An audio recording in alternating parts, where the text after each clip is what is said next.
तर रामकृष्ण हरी मंडळी, स्वागत आहे तुमचं माझ्या चॅनलमध्ये. इथं माझा मुलगा मम्मा तुला मदत करतो म्हणून बघा कसं मटर सोलतोय. तुमच्या घरात अशी लुडबुड करतात का मुलं, तीही मला सांगा. छोटीशी लुडबुड आणि घरात पण आनंद प्रसन्नाचं वातावरण होतं छोट्याशा मुलामुळं. तुमच्या घरात अशी लुडबुड सुडबुड होती का, तीही मला सांगा. आमच्या घरात तर बाबा रोजची अशी लुडबुड सुडबुड चालूच राहते. नुसतं मम्मा मी हे करतो, मम्मा मी ते करतो, मम्मा मला असं करायचं, मम्मा मला तसं करायचं. रोज असं काही ना काही चालूच असतं. रोजचा दिवस यांच्यामध्ये कसा जातो तोही कळत नाही. तसंच हे झाल्यानंतर मी इथली सगळी साफसफाई केली, माळं वगैरे सगळं व्यवस्थित पसारा वगैरे लावून दिला. असं छान असं मी पिशव्या ऑर्डर केल्या होत्या ऑनलाईन. त्या पिशव्यामध्ये मी सगळं सामान असं व्यवस्थित ठेवून देते, जेणेकरून भाजीपाला व्यवस्थित घेताना निवडून ठेवलं की घ्यायलाही सोपा जातो.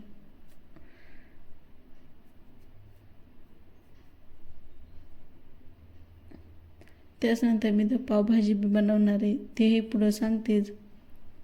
त्याआधी देवपूजा वगैरे करून घेतली.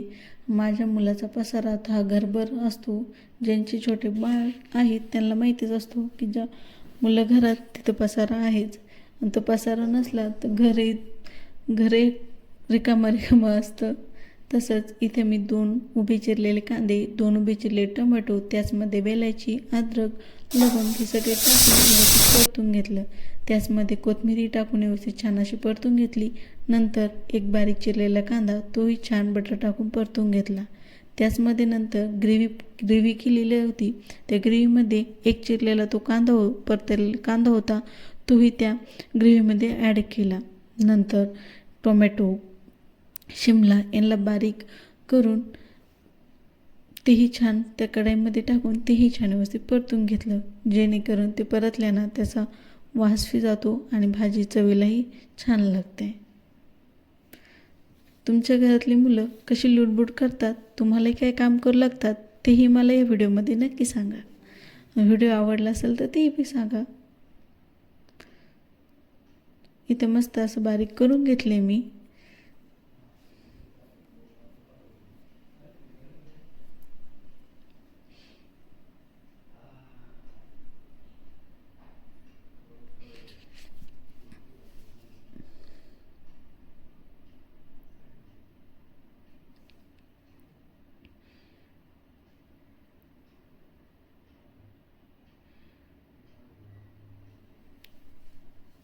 छान असं चारही बाजूनं जिथं काही मोठे हे होते तेही मी बारीक मस्त करून घेतलं.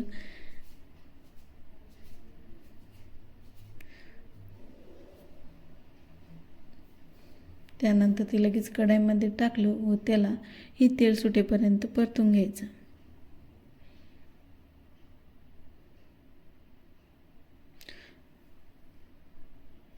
तुम्ही जर पावभाजी कोणत्या वेगळ्या पद्धतीने करीत असाल तेही मला सांगा. माझं काही चुकलं का तेही मला कमेंटमध्ये नक्की सांगा. इथं मी बटाटे होते तेही मॅश केलेले, तेही बारीक करून घेतली.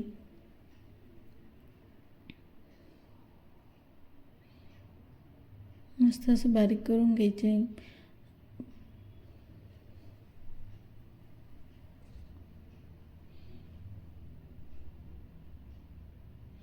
तुम्ही पावभाजीमध्ये काय काय टाकतात,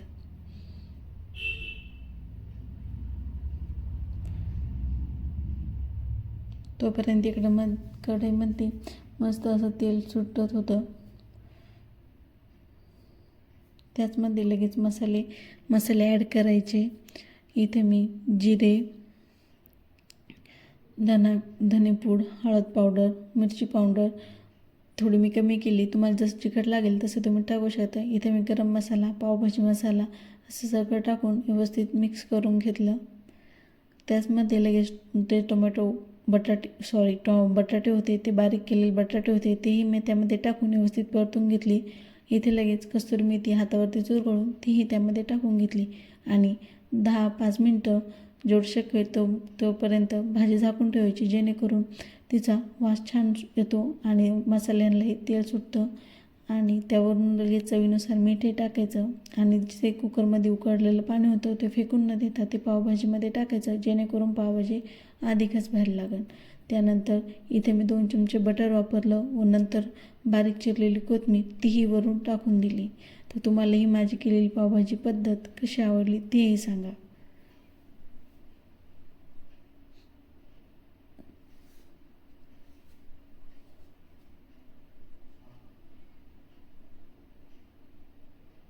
मस्त असं आपली पावभाजी तयार आहे.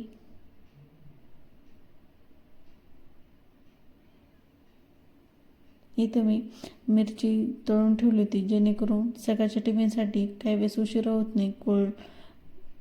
तेच वापरता येतो मग कोरड्या भाज्यांसाठी. इथं पावभाजीचं ताट रेडी आहे. तुम्हाला कसं वाटलं तेही सांगा. चला तर मग या पावभाजी खायला. तोपर्यंत बाय. व्हिडिओ आवडला असेल तर लाईक नक्की करा. कमेंटमध्ये सांगा तुमची मुले तुम्हाला काय मदत करू लागतात, लुडबुड सुडबुड करता की नाही तेही सांगा. तोपर्यंत बाय. भेटू पुढच्या व्हिडिओमध्ये.